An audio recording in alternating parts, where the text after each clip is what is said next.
नमस्कार मैत्रिणींनो, आज आपण पाहणार आहोत 1 वर्षाच्या बाळाची कानटोपी. अगदी सोप्या पद्धतीने आज मी तुम्हाला दाखवणार आहे. इथं मी 14 बाय 14चा एक चौकोनी तुकडा करून घेतलेला आहे कपड्याचा आणि अस्तर पण त्याच्यासोबतच त्याच मापाचं घेतलेलं आहे 14 बाय 14चं. इथे मी दाखवल्याप्रमाणे मेन फॅब्रिक आणि अस्तर हे फोल्ड करून घेतलेलं आहे. आणि आता आपल्याला काय करायचं आहे, इथे मी 14 बाय 14चा कपडा घेतला होता, त्याच्यामुळे मी इथे अर्धा म्हणजे 7वरती आपण इथे मार्किंग करून घेणार आहोत. सर्कल शेपमध्ये, हाफ सर्कल शेपमध्ये मार्किंग करून घ्यायची आहे, कारण आपल्याला सर्कल शेप हवा आहे याचा. त्याच्यामुळे व्हिडिओत दाखवल्याप्रमाणे मार्किंग करून घ्यायचे आणि मग ते कट करून घ्यायचं. अगदी सोप्या पद्धतीने आज मी तुम्हाला दाखवलेलं आहे आणि होते पण पटकन शिवून. तुम्ही ट्राय करू शकता. व्हिडिओ कुठेही स्किप न करता पूर्ण बघा, तुम्हाला समजून जाईल मी कशा पद्धतीने टोपी शिवलेली आहे ती. आणि एकदम परफेक्ट बसलेली आहे माझ्या बाळाला. असा आपला सर्कल शेप तयार झालेला आहे इथं दोन्ही अस्तर. आणि आता त्यांना आपण स्टिच करून घेतलेलं आहे. अशा पद्धतीने स्टिच करायचे आहे. अजून एक गोष्ट, मी इथे बॉक्स प्लेट टाकलेल्या आहेत. तुम्हाला नॉर्मल प्लेट टाकायची असेल तर तुम्ही नॉर्मल प्लेट पण टाकू शकता, पण मी इथे बॉक्स प्लेट घातलेल्या आहेत कारण त्याने लूक छान येतो. माझ्या बाळाला जी टोपी घातली आहे ते तुम्ही बघू शकता, किती सुंदर दिसते ते बॉक्स प्लेटमध्ये आणि एकदम सुंदर आहे. तुम्ही पिना लावून पण त्या स्टिच करू शकता. बघा, अगदी छान पद्धतीने मी इथे स्टिच केलेल्या आहेत. आता ह्या बॉक्स प्लेट आपल्याला 14 बाय 14चं आपण घेतलेला होता, म्हणून आपण इथे 14च्या ह्याच्यामध्ये आपल्याला मार्किंग करून घ्यायचे आहे. म्हणजे पूर्ण प्लेट्स आपल्याला 14वरती कंप्लीट करून घ्यायच्या आहेत.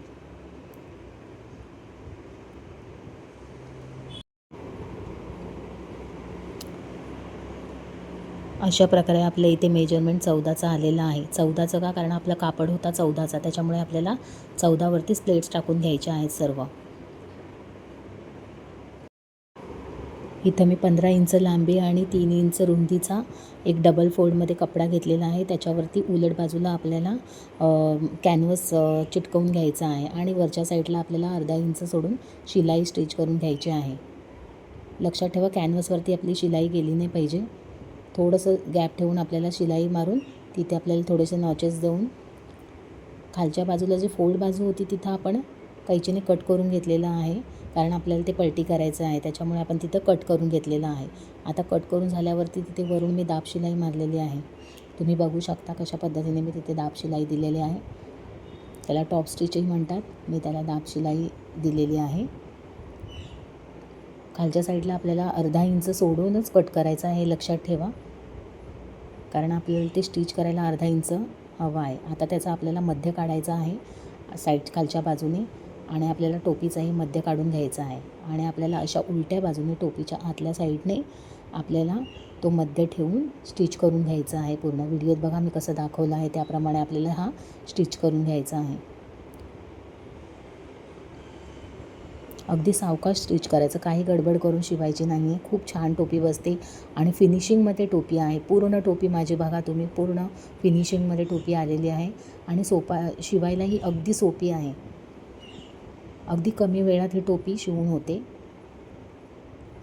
आता आपल्याला ती पलटी करून असं दुमडून आपण ते आतमध्ये कपडा आपला थोडासा फोल्ड करून शिलाई मारून घ्यायची आहे. बघा, मी व्हिडिओ दाखवला आहे तशा पद्धतीने शिलाई मारून घ्यायची आहे. म्हणजे आपलं सगळं जे रफ असतात ना, रफ शिलाई असते ती आपली सगळी आतमध्ये कवर होऊन जाते. अशा पद्धतीने मी इथं पूर्ण ह्याला शिलाई मारून घेतलेली आहे पट्टीला. आता आपला उरलेला वरचा कपडा एक्स्ट्रा असतो तो आपण थोडासा कट करून घ्यायचा आहे. इथं मी लेस लावली आहे, कारण काही लूक छान यावा म्हणून, मी काहीतरी करावं म्हणून मी तिथं लेस लावलेली आहे. माझ्याकडे ही मरून कलरची आणि गोल्डन कलरची लेस होती, ती मी लेस लावलेली आहे. त्याने टोपीला अजून छान लूक दिलेला आहे. मी दोन्ही साईडला लेस लावलेली आहे. तुम्ही एका साईडला लावलं तरीही चालेल. बघा किती सुंदर टोपी दिसते आणि एकदम फिनिशिंगमध्ये ही टोपी झालेली आहे आपली तयार.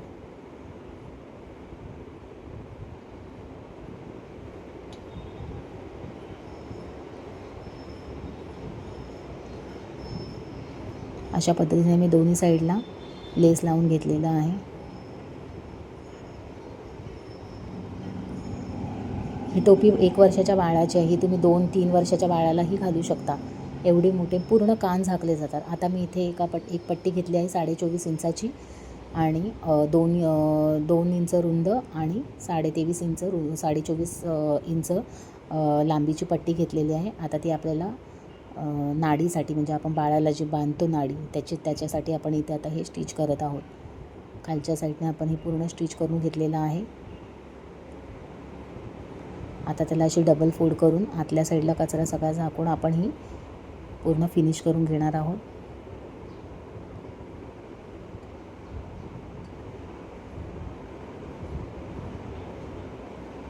अगदी हळूवारपणे फिनिश करा. माझा हा कपडा वेल्वेटचा होता, त्याच्यामुळे मला थोडंसं शिवायला थोडी सुई मला 18 नंबरची लावावी लागली, कारण का शिलाई बसत नव्हती 16 नंबरच्या सुईवर.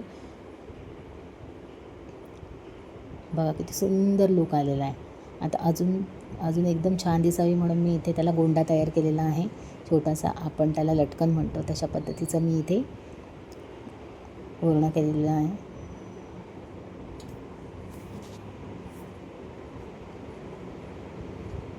थंडी खूप सुरू झालेली आहे इथे, त्याच्यामुळे ही टोपी एकदम परफेक्ट टायमाला मी शिवलेली आहे. तुम्हीही शिवून बघा, खूप छान वाटते. आणि बाळाला लूक तुम्ही ही टोपी बाहेर घालून गेलात ना बाळाला, तरी त्याच्यामध्ये तुम्हाला ऊन लागणार नाही त्याला, कारण का ती पूर्ण अशी झाकली जाते. तुम्ही फोटोमध्ये माझ्या बाळाची टोपी बघा घातलेली किती सुंदर आहे. अशा प्रकारे आपली बेबी कॅप रेडी झालेली आहे. बघा किती सुंदर वाटते. माझ्या बाळाला मी घालूनही बघितली. बघा पूर्ण झाकलेलं आहे. त्याचे कानपासून त्याचं म्हणजे आपण जर त्याला उन्हात जरी घेऊन गेलो ना तरी त्याला ऊन लागणार नाही, अशा पद्धतीने प्रोटेक्टेड टोपी मी शिवलेली आहे.